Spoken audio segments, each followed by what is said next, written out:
Hello everyone, welcome back to the channel. In this video I'm going to create a quick trade comparison review between these two trading platforms, which is FundedNext and 5% How.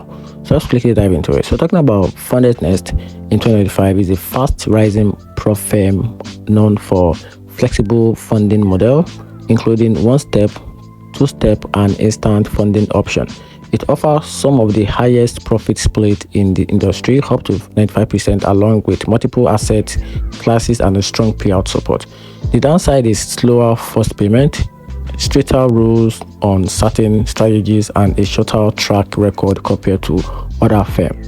The 5% meanwhile focus on a long-term growth with a unique scaling program that can take traders from small accounts to multiple $1 million funding. So it's highly trusted, transparent, and appealing to disciplined traders who want career-style prop trading. However, it starts with lower account size and has more conservative profit split, and it also requires patience to scale. So if you want fast funding and higher payout, FundedNext is better.